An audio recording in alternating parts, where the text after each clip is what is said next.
The first thing you do is throw out your mattress, burn it, and dance around the flames if possible. What? Bro, what are you talking about, man? A soul tie is formed when two people share a strong emotional connection, spiritual connection, and most common in today's world, a physical connection. These connections are not exclusive to romantic relationships. They can be formed in friendly and even familial relationships.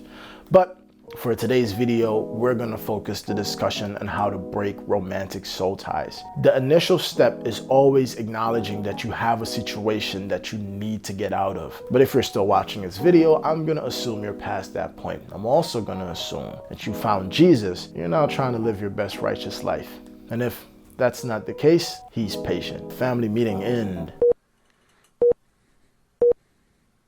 We're going to break this down into 3 steps. Step 1, I wasn't kidding when I said get rid of your mattress. I'm well aware that this may sound a little cringy to talk about. If you're still sleeping on the same mattress you were once, bruv. For me, that was the first thing that had to go. It should have been gone like last week. Pretty much any memorabilia has to go. Delete every picture of that person, delete every video of that person. You can't be serious about breaking a soul tie and still taking trips down memory lane.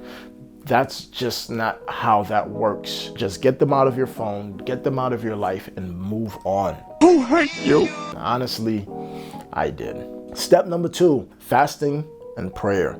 Now, this is really step 1. However, we're not about to fast and pray with all of that junk in our space, so you decide. I know this is a tough one for most, especially the fasting part. I promise you that prayers alone usually won't get answered. I'm going to talk about this in a later episode, but because of time, I'm going to move on. We're going to do a separate series on how to fast effectively as well. But to put it in a nutshell, you're trying to break the will of the flesh in order to strengthen your spirit and ultimately get closer to God. By choosing to go on a journey of fasting and prayer, breaking soul ties will be an automatic residual effect. I promise you won't even have the thought of I'm trying to break a soul tie. If you're intentional about building your relationship with God, it'll just be broken. Live a life of celibacy and abstinence and poof, there goes that problem. Now, there's a plethora of scriptures that I can use to back this up, but I'm going to do a little something different. I find that it's easy to just quote scriptures to prove your point. I've seen people use scriptures countless times to justify,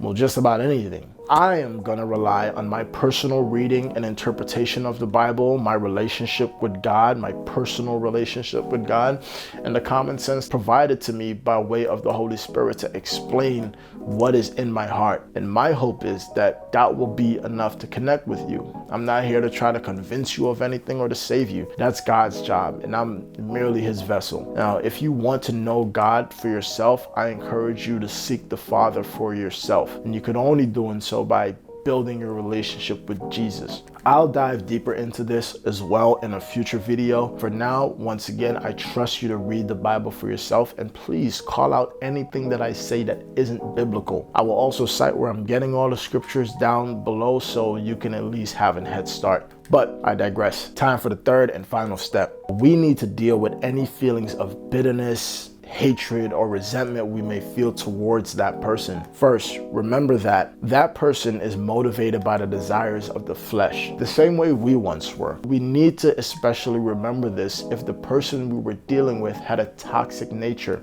We played our part in feeding their toxicity. And what does it say about us if we allowed a person of that character into our space to begin with? Let us not act like we didn't dish out our fair share of negativity and everyone is just against us, because then we become the problem.